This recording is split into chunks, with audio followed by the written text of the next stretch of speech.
So we've just played Hey Ya, and you notice that the form is a little strange. Okay, because I said before, we looked at it and we said, okay, this is one bar, this is a bar, it has another bar. Now this is a bar of two, and then another two bars. So in total, we have a bar of four, a bar of four, a bar of four, a bar of two, and a bar of four, 2 bars of four. So if we were to count this, we went G, 2, 3, 4, C, 2, 3, 4, C, 2, 3, 4, D, 2, E, 2, 3, 4, E, 2, 3, 4. 1 bar, 2 bars, a beat of 2, like a half a bar, and then a bar of 4 again, and another bar of 4 again. This brings us back to the cycle ending on G, which is our downbeat and our 1 chord. All right. So now we're playing a blues. In this blues, what we're doing is we're focusing in on the triad. These are all dominant chords. Normally a blues is built on dominant chords. A dominant chord means it has, like our pentatonics, that's our pentatonic major, right? We played this before in our exercises. Inside that pentatonic, if we look at this, we have this note, and this note form a major triad. It's a root, a third, and a fifth. What I mean by that is that when I say these numbers, I mean that C is being 1, D is 2, E is 3, F, which I didn't mention before, but it's 4, G is 5, A is 6. In this case, because it's a dominant, you would have a B flat as a 7, flat 7, and then a C as the octave. Now, in blues, a driving factor is that flat 7th chord. We hear that relationship. It has a very nice sound. That interval is like, you hear that. Has a very, very strong pull to it. It's got a lot of gravity.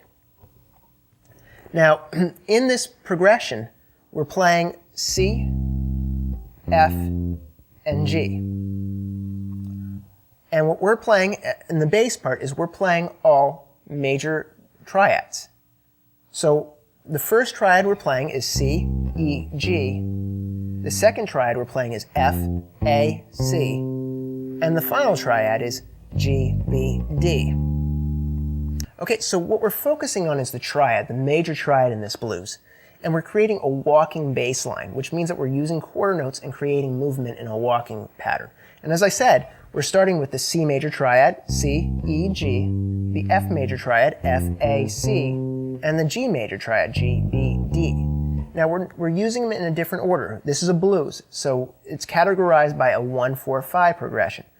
1 being C, 4 being C, D, E, F, 5 being 1, 2, 3, 4, 5 is G. So when somebody tells you that's a 1-4-5, they're normally implying that it's normally a blues progression. Now with a blues progression, what happens is, in this case, we're playing the C major triad for 1 bar. We're playing the F major triad. This is called a quick 4. Not everybody does this, but a lot of times it's expected of bass players to know that you go to the quick 4 on the 2nd bar. We return back to the C. We play the C again. We move up to the 4 chord, which is F. We're going to play the F again. We move to the C. C again. Now this is what is referred to as a turnaround. We're going to go G, that's the 5, to the 4, F, to the C, and then back to the G, to bring us back to 1. Now, I didn't play every progression in that root, 3rd, 5th.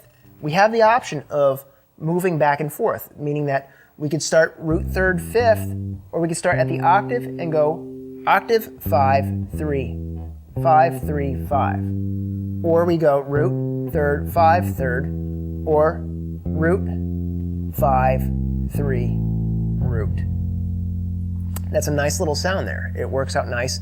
So when we're working out triads, if we're limited to triads, it's great to mix them up and to use them in different variations. So in this tune, what I did was my first chord, I went with my 2nd finger, I went C, E, G, C, E.